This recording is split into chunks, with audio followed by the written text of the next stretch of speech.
noches, gracias por la asistencia masiva y sorpresiva que nos ha obligado a cambiar de ubicación, y bueno, pues además gracias por la paciencia, porque al fin y al cabo esto comienza con un cierto retraso.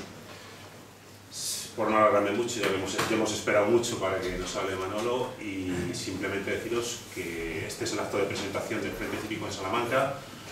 Como sabéis, existía en Salamanca desde primeros de 2011 un colectivo que surge del movimiento asociativo de esta ciudad, que se llama La Izquierda de Salamanca, y que en el mes de octubre, una vez pues, replanteados sus objetivos, encontró una plena coincidencia con lo que es el Frente Cívico a nivel nacional, una formación de nuevo cuño de la que yo creo que nos hablará cumplidamente Manolo Monerero. Y bueno, pues esto es lo que ha dado lugar a que el planteamiento sea integrarnos en este Frente Cívico, y que el Frente Cívico de Salamanca sea la Izquierda de Salamanca. Un nombre un poco largo, pero yo creo que es algo que tiene un presente prometedor y un futuro todavía más prometedor. Así que bueno, sin más os dejo con Manuel, y que nos cuente, nos hable de todo lo que sea Frente. Yo agradezco mucho esta oportunidad de venir a Salamanca de nuevo. Hacía ya un tiempo largo que no venía, y es siempre una oportunidad porque tengo aquí amigos que quiero mucho desde hace mucho tiempo. Tengo que hablar del Frente Cívico, y yo no sé muy bien lo que es el Frente Cívico. Y diréis, este viene a presentar el Frente Cívico y no sabe muy bien lo que es. Bueno, ese es el misterio que tiene el Frente Cívico, que los que estamos en él no sabemos muy bien qué es, pero tenemos una perspectiva, que sea una fuerza democrática de base que se autoorganice en un proyecto alternativo del país. Repito, una fuerza democrática de base que se autoorganice como alternativa de país. Había varias posibilidades cuando organizamos esto del Frente Cívico, que es que Anguita nos reuniera, Julio Anguita, a sus amigos de siempre, que somos muchos, nos reuniéramos juntos, definiéramos un programa, la dirección, y a partir de ahí dijéramos, tenemos un proyecto para vosotros. Llegamos a una conclusión. Eso así, ese formato así, no valía. Y que tendríamos que construir otro tipo de formato. Que era un formato de autoorganización de la sociedad civil desde un proyecto alternativo del país. Es un proyecto mucho más largo, más complicado, que lo único que tenemos es que lo comienza Anguita, pero no sabemos si dentro de poco será Anguita quien lo continúa. Eso será lo que seamos capaces de organizar todos juntos. Eso es lo bueno y hasta lo negativo del Frente Cívico, que es un proyecto de autoorganización social para cambiar este país radicalmente, desde el punto de vista democrático, social, político y cultural. Yo soy un viejo comunista, por cierto, no me he arrepentido. Es más, hoy tengo más razones para ser comunista que hace tantísimos años que fue, que ya se me ha olvidado qué era yo antes de ser comunista. Era casi de todo, pero yo soy un viejo rojo, un viejo comunista, que no he encontrado ninguna razón para dejar de ser. Y conforme pasa el tiempo, digo, oye, esto del comunismo fue una cosa interesante, ¿no? De hecho, marcó mi vida, y sigo en ello. Y quisiera deciros qué es lo que hacíamos los comunistas de mi edad, o sea, que militábamos en el PC, en la clandestinidad. Obviamente no íbamos a las elecciones, porque el general Franco no nos dejaba eso. Lo que dejaba uno, que era lo del tercio familiar, que era tan coñazo, que nunca dijimos de entrar en eso, del tercio familiar. En el sindicato trabajábamos los rojos reconvertidos, ahí dándole vuelta al asunto, ¿no? Pero, ¿qué hacíamos los rojos en la época de Franco? por ser rojo, y camuflando. No había nada en la sociedad, nada que no tuviéramos nosotros. En las asociaciones de vecinos, en el sindicato, en los sindicatos, en la universidad, en todos sitios estábamos nosotros. Y lo hacíamos de una manera natural. Oye, y a los 5 minutos todos sabían que éramos comunistas. Nosotros calladitos, no decíamos nada, pero todo el mundo lo sabía. Y entonces lo que estábamos construyendo es sociedad alternativa, sociedad voluntaria, economía política de la multitud, como diría Eddie Thompson. Estábamos construyendo una economía voluntaria de gente, de hombres y mujeres, que sin cobrar nada luchábamos por el socialismo. Y fue una cosa la más interesante. Y éramos muchos, pero no os puedo imaginar cuánto éramos. Le dimos la vuelta al sindicato vertical y Comisión Obrera ganó en el sindicato vertical.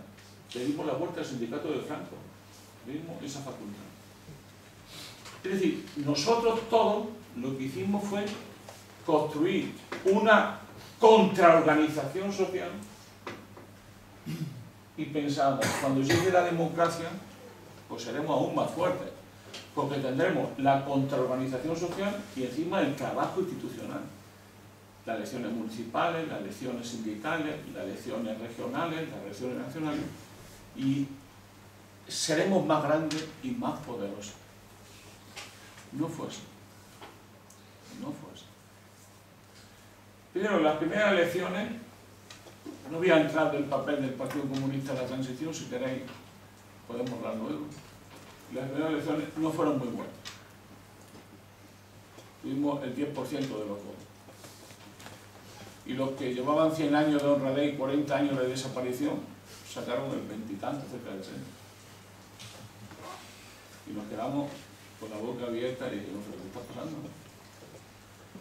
Pero no fue ahí el problema.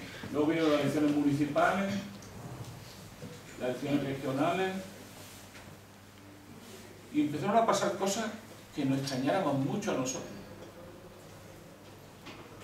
Y es que empezábamos a derivar todo nuestro trabajo del trabajo en la sociedad hacia la institución. En las elecciones municipales, de pronto, yo soy andaluz, tuvimos un éxito acojonante en las elecciones municipales. Y nos pasaron fenómenos singulares, ¿no? Teníamos centenares de alcaldes. A los pocos meses, al alcalde le sobraba el sindicato, luego le sobraba el partido, y luego el alcalde era el alcalde y que decía, aquí mando yo, y si queréis bien, y si no, te ordeno. Y quedamos. Y aprendimos el poder que tiene de seducción las instituciones del Estado capitalista.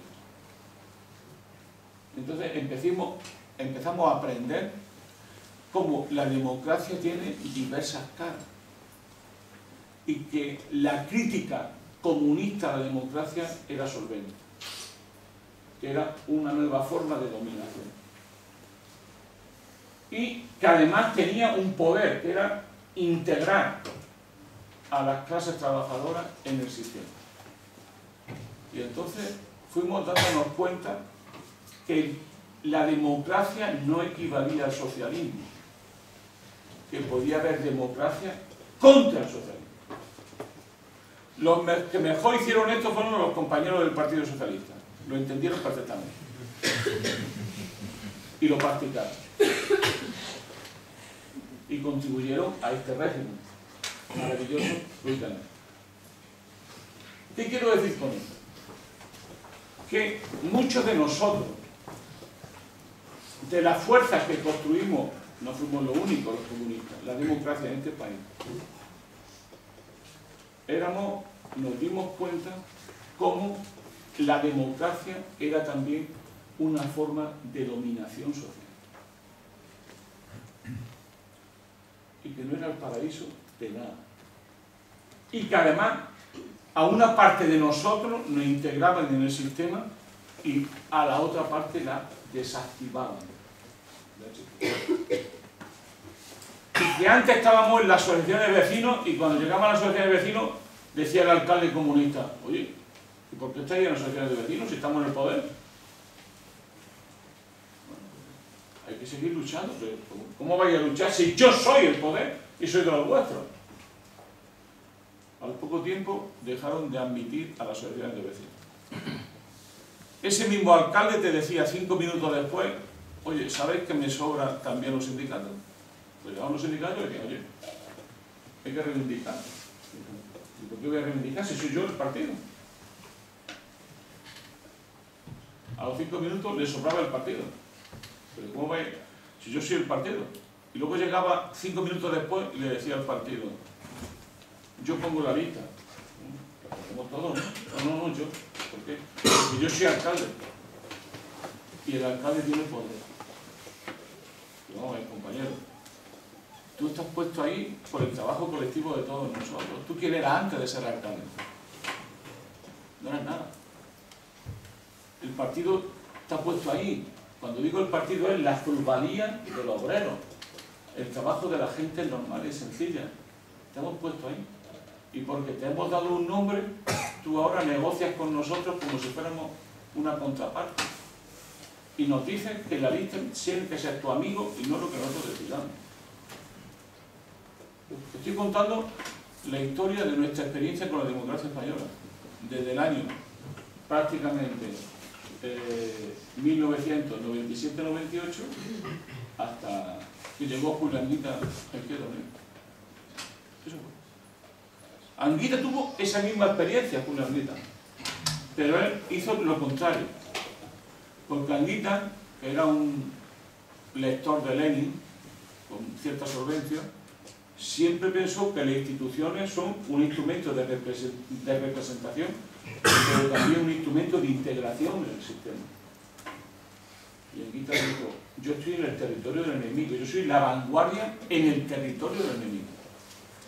Esto del enemigo os puede parecer a muchos, ahora no mucho, pero hace unos años, extraño. ¿Pero quién era el enemigo? Eran las constructoras, eran los poderes económicos, eran los poderes mediáticos que te decían lo que tenías que hacer en la ciudad. ¿No sé? Llegaba el constructor y te decía, primero te ponía un sobre y luego te decía: tenemos que organizar esta ciudad. Y Anguita, me imagino que lo miraría la primera vez así raro y decía: tenemos que organizar ¿qué ciudad? Yo soy la soberanía popular, tú eres un empresario. No, pero tenemos que organizar la ciudad. ¿Pero cómo tienes que organizar la ciudad? A partir de un determinado momento, los empresarios de la construcción dijeron a los poderes públicos democráticamente elegidos cómo tenían que organizarse la sociedad y cómo tenían que ser los planes de urbanización. Era tierra no urbanizable, tierra urbanizable. Y te definían lo que había que hacer en la sociedad. En Madrid, que es donde yo vivo desde hace 22 años, la cosa está clara.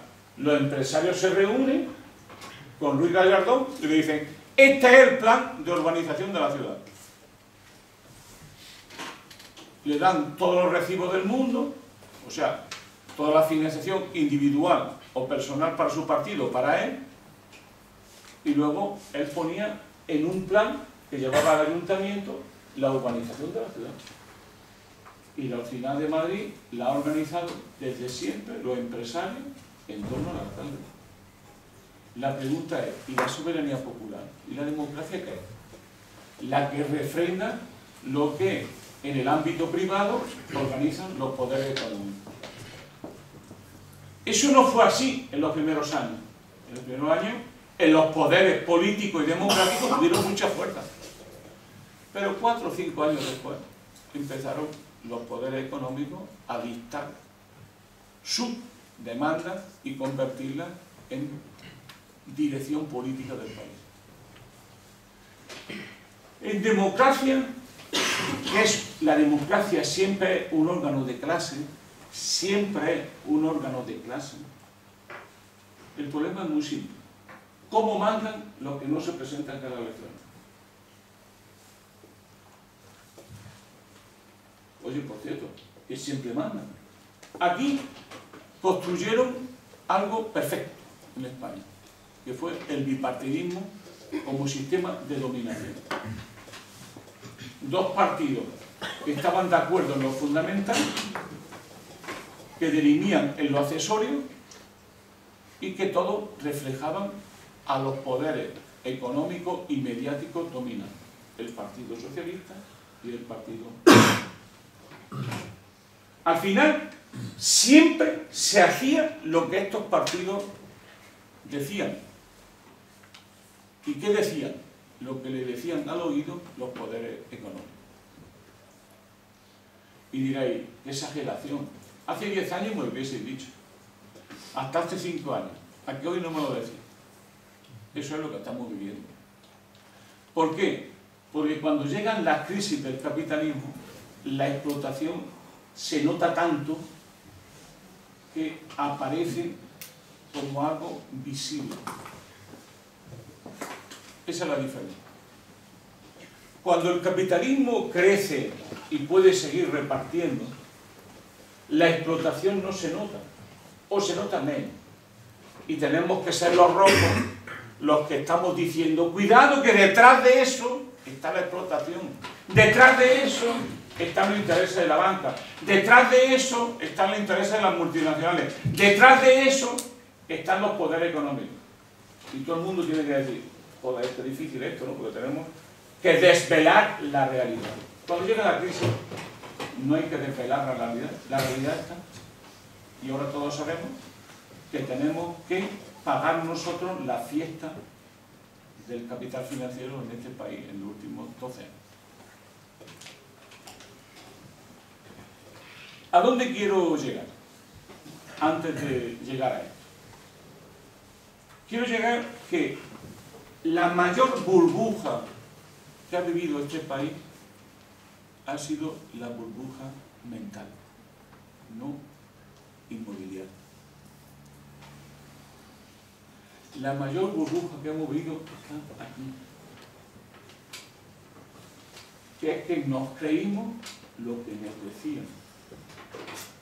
Que la lucha de clases se había terminado, que el socialismo no tenía sentido, que este capitalismo no iba a resolver todos los problemas, que por fin éramos como ellos, o sea, ya somos europeos, que Europa iba a ser la madre de todas nuestras victorias. ¿Qué más nos traía? O miles de trabajadores, millones de trabajadores en este país que compraron un piso a 10 millones de pesos. De pronto llega todo este boom y tenían 40 millones. Y dijeron, ya somos ricos. Por fin somos ricos los trabajadores de este país. Porque tenemos un piso a 10 millones y ahora vale 40. Y muchos mandaron a la London School Economic a sus hijos o a sus nietos, hipotecando su piso. Y dijeron, qué mundo tan bonito que hemos construido. Esto es jaula. Y así, 13, 14 años. ¿Cómo le explicamos a la gente que eso se ha terminado? Y que no volverá. Y ahora hay que pagar la fiesta. El capitalismo dice, los capitalistas y su amigo, el PSOE y el PP, dicen, bueno, hay que apretarse el cinturón 2 añitos, 4 añitos, 5 añitos, cada vez más, porque cada vez estamos más tiempo de cinturón. Yo me lo aprieto mucho, pero como estoy gordito, sí tengo reserva. Entonces dice, si nos apretamos un poquito el cinturón, dentro de poco somos capaces de salir de esta crisis. Eso es mentira. No es mentira. No hay salida de la crisis. Es el hundimiento de la crisis. O sea, este país, desde hace 4 años, está en una larga transición a su desarrollo, al año 50. Y todos estos años hemos vivido de un boom mental que siempre ha enriquecido a los ricos, se han acabado. La primera pregunta es, ¿cómo se lo explicamos a la gente? Cuando algunos empezamos a explicarlo, literalmente nos tiraban piedras. Estos cabrones, hijos de puta comunistas, cabrones, contándonos mierda. Yo digo, pero chicos, es que ¿nos dais cuenta que esto se está acabando, este rollo? Hasta los sindicatos nos decían que éramos comunistas. Vienen comunistas como aquello de cuidado con estos cabrones. Porque contábamos, éramos Casandra. Esto de ser Casandra es un problemón. Porque saben ustedes muy bien que Casandra tenía 3 problemas. Primero, era mujer, primer problema. Segundo problema era que decía la verdad y tenía don de la profecía. Y tercer problema era que nadie lo iba a creer. Entonces, los que hacíamos de Casandra nos tiraban piedras. El Zapatero, ese genio que tuvo la política española, diría que seguramente es el hombre más genial que ha habido en este país. Pues decía que éramos antipatriotas. Cuando decíamos, oye, hay una crisis que te caga, compañero. Querido José Luis, hay una crisis que te caga. Además, en aquel tiempo estaba en Izquierda Unida Llamazares, amaba a José Luis. Era el hombre que amaba a José Luis. Era el que más lo amaba. No me acuerdo el nombre de su señora, pero el que más lo amaba era Zapatero, era Llamazares. Le decíamos, oye, Llamazares, ¿le ha explicado a este hombre lo que viene? ¿No me cree? ¿No? Que lo que viene es una crisis que te cae. ¿Y que qué va a ocurrir después de la crisis? Bueno, ahí fue. Y hemos pasado desde el año 1993-94 al 2007 con una etapa donde los españoles no lo se podían creer. No salíamos de sí mismos. Y sin embargo, en esa década prodigiosa había datos muy interesantes que quedaban ocultos y que solamente defendíamos los rojos, los que nunca nos creían, y menos en aquella época. El primer dato era, preguntábamos, oye, en estos 12, 13 años las rentas salariales han disminuido. O sea, ¿cómo es posible que en una etapa de crecimiento y donde hay más trabajadores que nunca, los salarios, el reparto de salarios en la renta nacional está cayendo? Qué cosa más rara, ¿no? Era como una anormalidad. La segunda tenía que ver con esto. En una época de crecimiento, los desequilibrios y las desigualdades se incrementaban. Qué cosa más rara. Tercero, no solamente las desigualdades se incrementaban, sino que el paro crecía. Perdón, la miseria y la pobreza crecían. Era la primera vez desde los años 40 que había crecimiento económico y había pobre el 20% de la población. No era posible que hubiese tanto pobre en España, creciendo como se crecía y enriqueciéndose los ricos como se enriquecían. Y luego había un par de detalles significativos. Uno de ellos era imponente. No solo crecían las desigualdades, sino que todo el empleo que se creaba era un empleo precario. El empleo indefinido en una etapa de crecimiento desaparecía. Y nosotros, los agoreros, los antipatriotas, como decía el gran Zapatero, nos decían los antipatriotas, decíamos, oye, querido José Luis, amado maestro, si hay un 33% de población activa, precaria, con tal que llegue una crisis, nos vamos al desempleo, el 20% de la población, por lo menos. Oye, habrá que fomentar el empleo digno y el empleo con derechos e impedir que el empleo se siga degradando. Le decíamos a ese genio de la política española. ¿Quién se me ha olvidado? Después de un año de Rajoy, hasta Zapatero se me olvida. Ese poder que tiene ese señor es enorme. Y al final decíamos, oye, y todo esto es una inmensa degradación de nuestro entorno natural y de nuestro entorno público. Y luego dijimos una cosa que no le gustó a los políticos, incluidos a los de nuestro excelso partido y organización, Izquierda Unida y el Partido Comunista. Yo soy militante de los dos, soy así, yo soy así de salado, milito en los dos. Y a esos dos excelsos partidos les decíamos, oye, y hay un pequeño problema, ¿cómo esto se ha consentido? Y dijimos, ¿no será la corrupción lo que lubrica todo el sistema?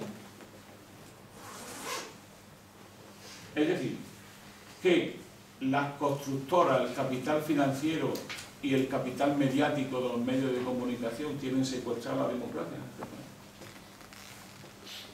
Pues todo esto, os puedo decir, os lo juro por mi niño, y el menor tiene ya 29 años, que lo dijimos en esa época y nadie nos escuchó.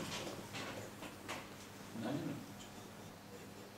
Y de pronto, tú aquí, que tenemos una crisis que te caga económica. Tenemos una crisis despampanante del régimen de la transición. Con el rey dando vueltas por ahí, que mejor no lo dejamos, porque si lo dejamos matará a alguien, a un león, a un elefante.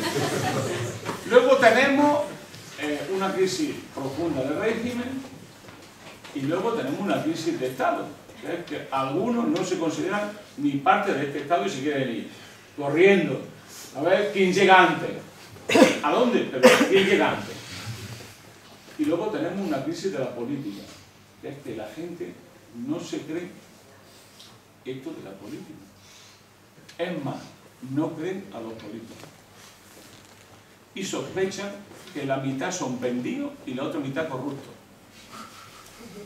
Y dije, ¿y si la mitad vendidos y otros corruptos? ¿Y los buenos? ¿Dónde están? Pequeños pueblos. En ese contexto de grandes emociones, pues teníamos que pensar varias cosas sobre la marcha, ¿no? Rápidamente. Una primera es que la gente estaba, como le pasa a un boxeador cuando le da un golpetazo en la mandíbula, que está no cae. Que está, los andaluces en esto tenemos una frase genial, que es ennortado. O sea, te han pegado un puñetazo en la cara, te han roto la cara, tienes la mandíbula hecha polvo y de pronto dices, ¿y dónde voy yo? Porque no sabe dónde va, porque está como un zombie dando vueltas. Pues esa es la sociedad española. Éramos el mejor de los mundos. Cuando veías todos los... Yo he estado los últimos años de mi vida en América Latina, ¿no? Y veía a los españolitos por ahí y estaban tan felices los españolitos. Eran tan contentos. Ya somos como ellos, ya somos europeos. Ya no somos africanos y negros. Ahora somos europeos, gente seria, gente magnífica. Somos cultos. Tenemos todo el futuro para nosotros. Y nuestros niños están en la London School Economic. Y iban a Cuba y decían, joder, qué mal viven los cubanos. Qué mal. Tienen tantas necesidades. Iban a América Latina. Veían poco de América Latina porque iban siempre en vuelos charter de estos que se hacen allí y decían, joder, qué buenas playas, cuánta miseria. Diciendo, ya lo dejamos eso atrás nosotros. Ya estamos en otro mundo. Y ahora resulta que le pegan un golpe en la cara y le dicen, ahora, todo eso se acabó. Y ahora hay que bajar un piso más o dos más. Y dicen, ¿pero cómo es posible? Ahora que estábamos respondiendo a las preguntas, nos cambiaron las preguntas.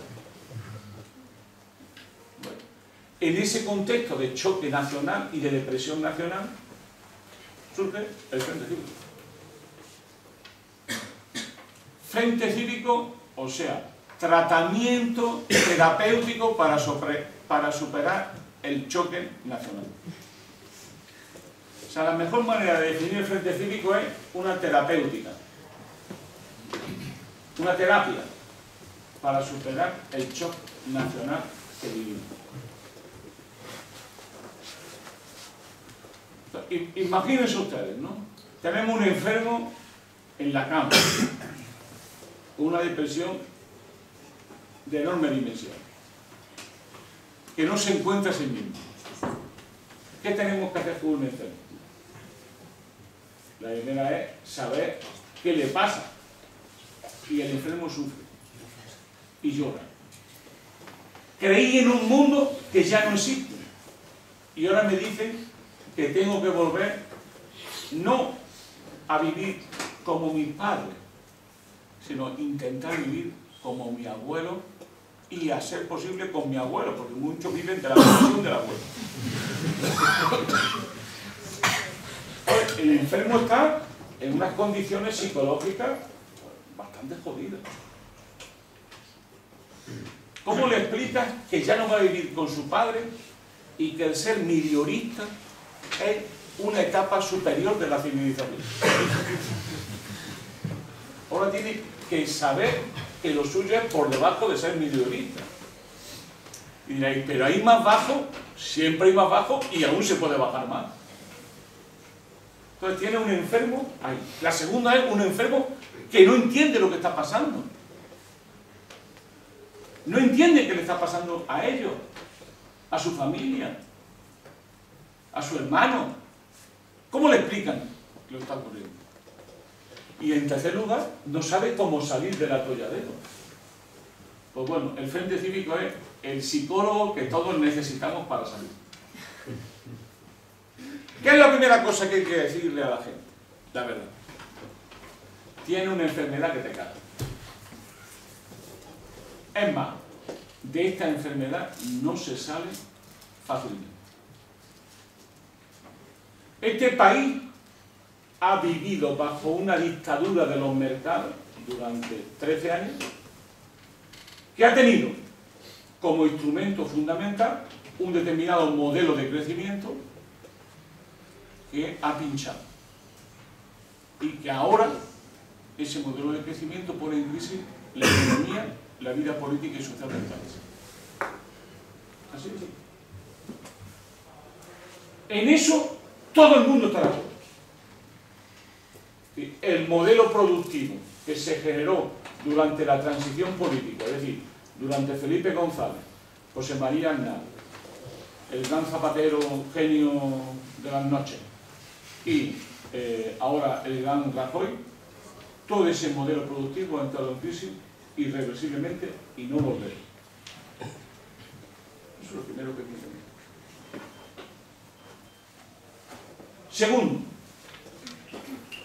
la segunda idea, ¿cuál es? Y esto es importante que ustedes lo entiendan. Esto se resuelve de dos maneras, hacia arriba o hacia abajo. Todas las propuestas que se nos están haciendo, todas consisten en una cosa, en redistribuir desde abajo hacia arriba riqueza, renta y poder. Y no se van a quedar quietos. Mañana o pasado nos rescatarán definitivamente. O sea que nos secuestrarán definitivamente. Y los hombres de negro, menos mal que son hombres, no mujeres, los hombres de negro nos vendrán a decir que hemos vivido, después de 4 años de crisis, demasiado bien. Y que tenemos que empeorar para que España se salve. O sea, su España se salve. Es decir, estamos en un gigantesco proceso de redistribución de renta, riqueza y poder en favor de los de arriba, de los que mandan, de los ricos, de los poderosos, que quieren vivir mejor y que paguemos su fiesta de 15 años. Así de simple. Así de simple. Los ricos quieren que paguemos su fiesta. Y nos han convencido que hemos vivido por encima de nuestras posibilidades. Y todos como tontos decimos que sí, que hemos vivido por encima de nuestras posibilidades. Y ahora quieren que nosotros, la gente normal y sencilla, los comunes y corrientes paguemos su fiesta, su modelo, que ellos han construido con los políticos del establecimiento y con los medios de comunicación, nunca lo diré menos, con los medios de comunicación, todos comprados por el sistema. Fijaros, pero yo no soy... ¿Soy yo? Tu hijo. Yo os lo juro que lo había pagado. Pero es que mi hijo tiene unos poderes. Voy a contar. O sea, ese es el problema. Esa es la historia que estamos viendo. Lo voy a decir como lo diría un teólogo de la liberación latinoamericana, Franklin Kelame. Esto es la lucha de clases desde arriba. Los únicos que creen en la lucha de clases son los ricos. Y la practican conscientemente. Y saben que lo que ellos tengan nos lo quitarán de nosotros. Es decir, España está en transición a los años 50. A una sociedad como la de los años 50. Me dirían ustedes, ¿y qué era la sociedad de los años 50? Aquí tengo algunos compañeros que sé lo que era la sociedad de los años 50. Una sociedad de subdesarrollo, de la desigualdad, de la opresión y de la que para pedir trabajo tenías que ir al señorito de turno y le decían, ¿me das trabajo? ¿Me das trabajo? Eso es. Donde el trabajo se convierte en un privilegio. Donde tener un contrato fijo es un privilegio. Y donde los derechos sociales van a desaparecer uno detrás de otro. Los derechos laborales están desapareciendo a marcha forzada. Y todas las reformas laborales, aquí tenemos al Chencho, que lo puedo explicar muy bien, todas las reformas laborales están hechas para bajar los salarios. Y lo están consiguiendo. España acaba de conseguir, mirad, no valoréis los éxitos de este país, acaba de conseguir uno de los éxitos mayores del mundo, que es que las rentas empresariales superen a las rentas salariales. O sea, las rentas de una minoría de la sociedad son más que las rentas de la mayoría de la sociedad. O sea, en el reparto de la renta, los ricos se llevan ya más que los pobres. Pero hay un pequeño problema, que los pobres son muchísimos. Hemos conseguido ese éxito. En la época de Franco no ocurrió ni eso. Estamos por detrás de la redistribución de la renta en la época de Franco. Pequeño problema. Y a su vez, no solamente eso, en el tema de las relaciones laborales, sino que ahora van a por la salud, a por la educación, a por la vivienda y a empobrecer a la mayoría de la población. Empobrecer. Lanzarla a su desarrollo. Destino, tercer mundo. Y nosotros queremos conseguir. Bueno, por eso estamos. Y ante eso, ¿qué hacemos? Terapia. ¿Y cuál es la terapia? Frente cívico. Aquí hemos llegado a una solución interesante. La primera cosa que queremos decir es la enfermedad. La enfermedad se llama capitalismo. Capitalismo rentista, parasitario, que ha dominado este país en los últimos 15 años. Y que ha llegado a una crisis profunda, estructural, sistemática. Segundo, la segunda es las clases dominadas, las clases subalternas, las clases populares, en estos años se han ido integrando en el sistema. Estúpidamente, porque no había razones de peso para integrarse en el sistema. Aquí nunca ha habido un estado de bienestar de verdad, nunca lo ha habido, eso es mentira. Pero es así. Las clases trabajadoras se han sentido parte del sistema y orgullosas de vivir en el sistema. Ahora hay que decirles la verdad, que para ellas tener derechos sociales, derechos democráticos y derechos laborales, tienen que luchar contra el sistema. Y hay una tercera cuestión fundamental, que el Estado que hemos conocido está en una crisis profunda. Una crisis de régimen, una crisis de Estado en sentido profundo, y que eso tiene que ver con la Unión Europea. Unión Europea. Europa, ya somos como ella, qué bonita, ya somos como los europeos. Ante eso, ¿qué hacer? Ese es el gran problema. Hay tres cosas inmediatas, y ya terminaré, que no quiero insistir más. Tres cosas importantes que quiero decir ahora. La primera es que vivimos en un estado de excepción permanente y en un golpe de estado permanente. La Constitución del 78 se fue al garete. ¿Ustedes lo saben o aún no lo saben? Y no se han ido porque ustedes sean unos revolucionarios rojísimos, sino porque los ricos han dicho, ni esto nos sirve ya. Y una noche, Felipito y Zapaterito y lo de siempre, dijeron, cambiamos la Constitución, dijeron, la única reforma es que tenemos que pagar la deuda. Antes que nada, la deuda que debe venir.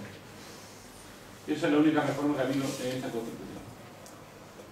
Es que tenemos que poner en prioridad, antes que nada, pagar nuestras deudas. Y diréis, las nuestras no, las de los bancos y de las grandes empresas, que son las grandes deudas de este país. Eso es lo primero que hay que hacer. Y está constitucionalizado. Manda cojones. Manda. En un país como este. Y eso no lo ha hecho la durísima derecha, lo ha hecho el durísimo Partido Socialista Obrero Español. Pero la primera es, vivimos en un estado de excepción. Las normas que rigieron este país hasta ahora ya no sirven.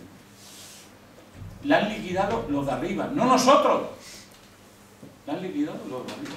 Vivimos un estado de excepción que se está convirtiendo en permanente. Una dictadura de los acreedores y de los poderes económicos. ¿Lo veis claro o lo explico de otra manera?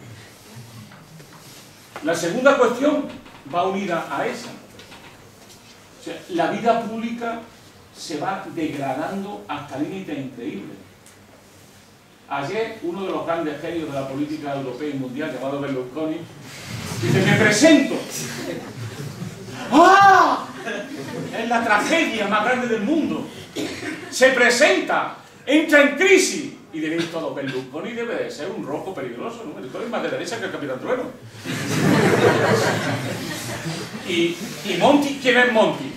El Monti es un hijo de la gran puta, un socio de Goldman Sachs, que es una de las grandes empresas norteamericanas, que es los que han creado esta crisis de mierda, y simplemente es que asegura que Italia pagará la deuda.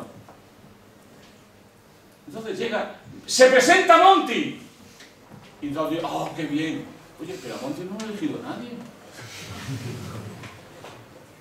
¿Qué democracia es esta? El jefe de gobierno de Italia es un señor de Goldman Sachs. Oye, esta empresa de Goldman Sachs tiene su interés, porque fue la misma que ayudó a los griegos a camuflar sus cifras de déficit. Y qué curiosidad que el presidente que pusieron, Papademos, vaya Papademos de los cojones, era también de Goldman Sachs. Es más, Mario Draghi, el presidente del Banco Central, de Goldman Sachs también.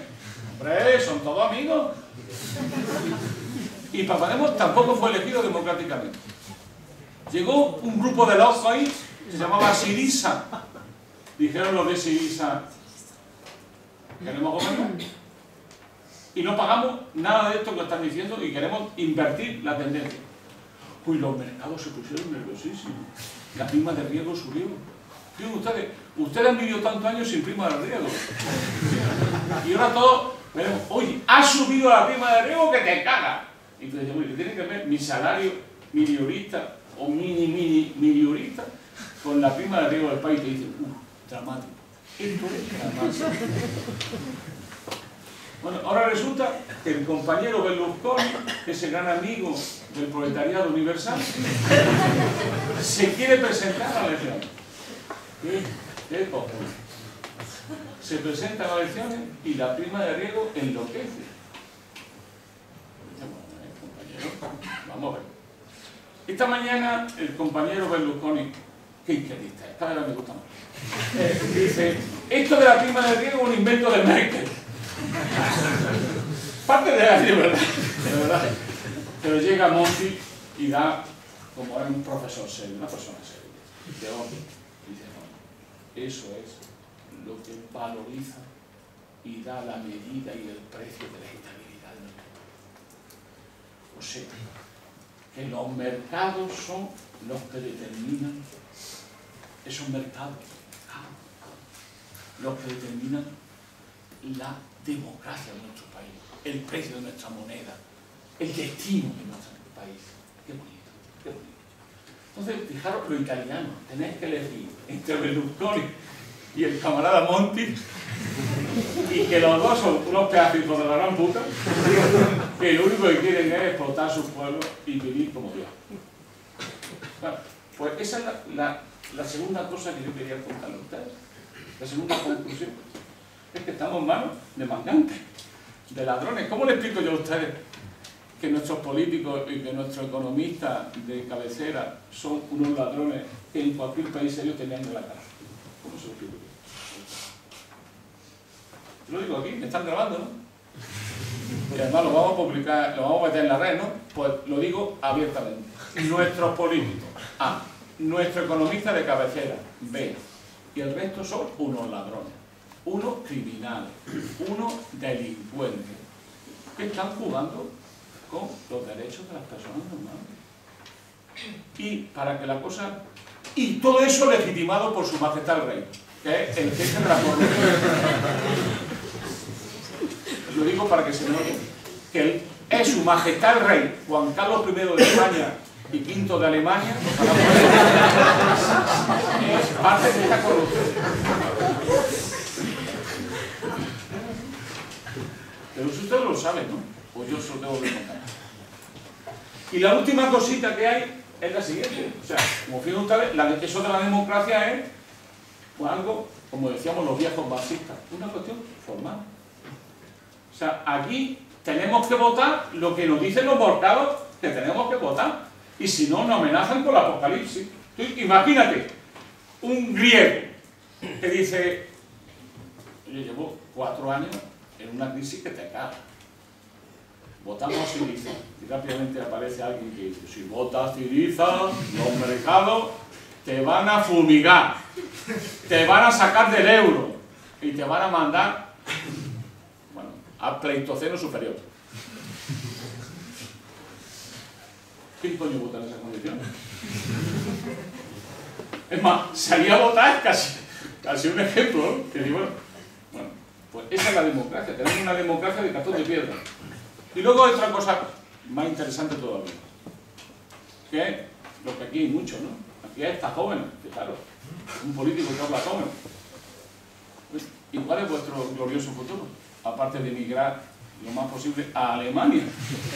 Claro, oye, pero no, o sea, os quiero decir una cosa interesante, de verdad, ¿no? Esto no es una cosa que yo me lo estoy inventando. O sea, esto de Vete a Alemania, Pepe, que era una película seria de la sociedad en España de aquella época, era porque la gente pasaba del agro a Alemania, allí se hinchaban de trabajar y de no tener fines de semana, etcétera, etcétera, y de perseguir a Alemania. ¿Se puede imaginar lo que era pasar de Aragón a Alemania persiguiendo a Alemania? Pero lo más triste del asunto era que era un cambio salarial que te caga. No, ahora es a los mini-jobs. Lo que te espera en Alemania es el mini-job. ¿Y qué es un mini-job? Pues un trabajo como lo de aquí, sin derecho, y por 400, 500 euros. Yo tengo un amigo mío que está trabajando allí por 500 euros. Lo está haciendo porque está aprendiendo alemán, aquel idioma. Pues lo aprende allí, así en esas condiciones, no lo aprende. O sea, os podéis iros todos a Alemania. Pero no vaya a pensar que vaya a Alemania de licenciado y tal. Vaya a Alemania, a lo que se va a Alemania, a un mini-show, a 500 euros, 600 euros, 700 euros. Hombre, si sois muy bueno, pero si es esta facultad de geografía, historia, allí en Alemania de esto hay cantidad, ¿eh? No vaya a pensar que allí hay mucho, allí de eso, allí la humanidad de la Alemania es un país serio, allí eso se... O sea, no vaya a pensar que vais allí a explicar historia de España, ¿eh? Nada, allí vais de camarero y bueno, lo van a tratar bien. Lo van a tratar bien porque todavía allí la socialdemocracia tiene algún papel que cumplir en los sindicatos. Eso es lo que hay. Y la pregunta es, ¿y qué hacemos con este país? Termino. ¿Qué es el Frente Cívico? El Frente Cívico es una respuesta a una crisis de la nación española, de España como país. No tiene ninguna voluntad de presentarse en las elecciones. Lo único que nos faltaba era uno más para presentarse a elecciones. Queremos organizar un contrapoder contra este poder. Y queremos decir tres cosas claras. Muy sencillo. El régimen democrático del 78 ha terminado.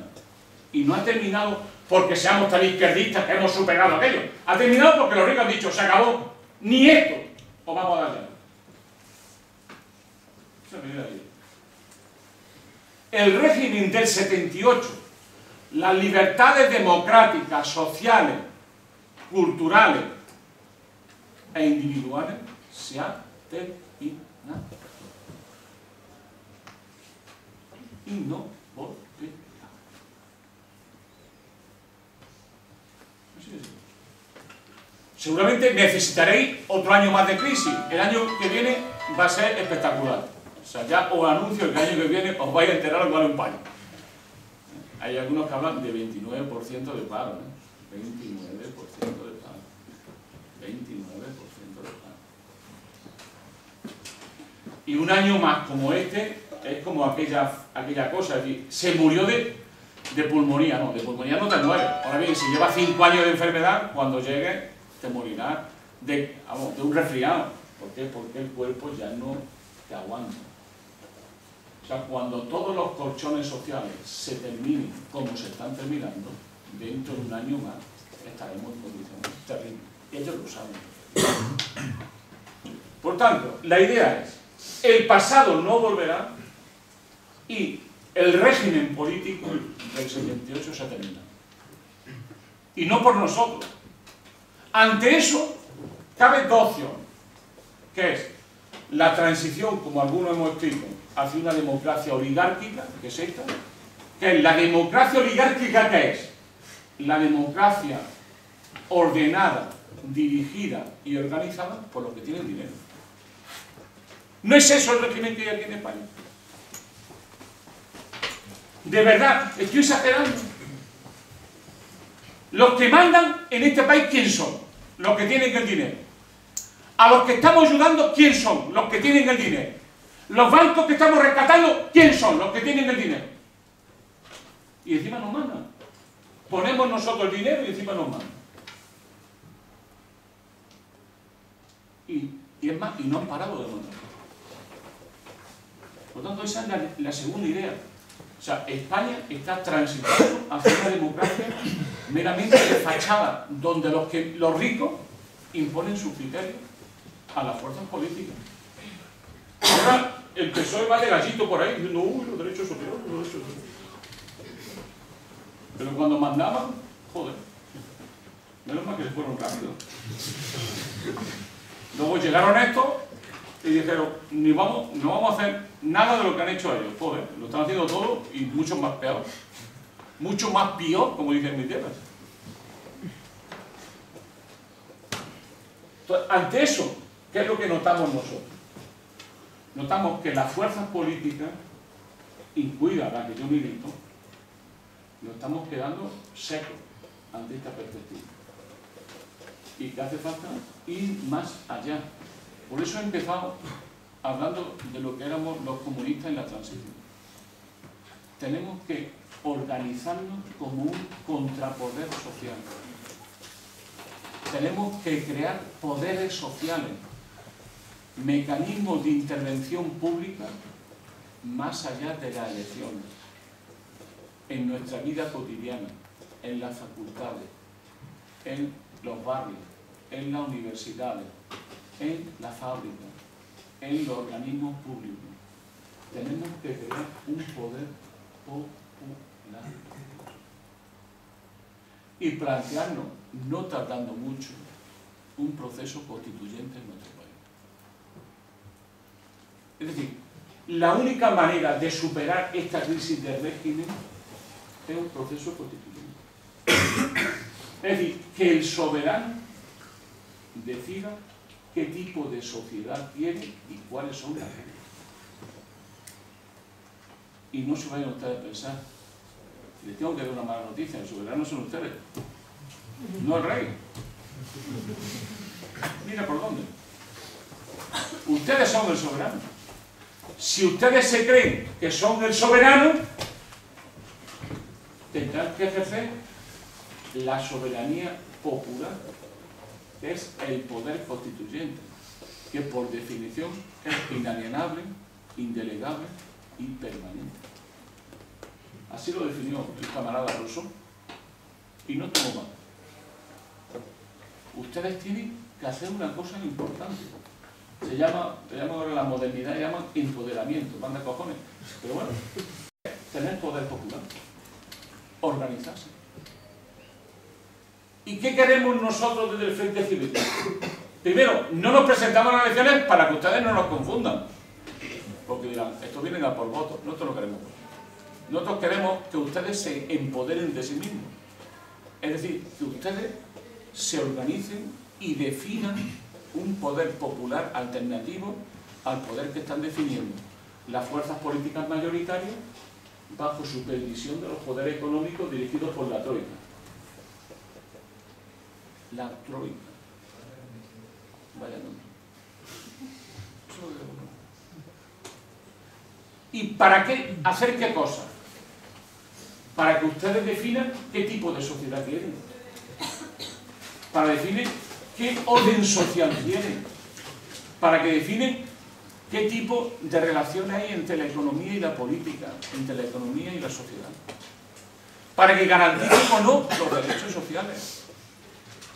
Para que definen si la riqueza pertenece al país o a una oligarquía. Si necesitan ustedes bancos públicos o bancos privados. Si necesitan ustedes derechos sociales o no. ¿Cuáles son los niveles de derechos sindicales que ustedes consideran importantes? Y ese es el Frente Cívico. Es un mecanismo de autoorganización social para elaborar un proyecto de país que defina los intereses mayoritarios. Este telefonillo manda cojones.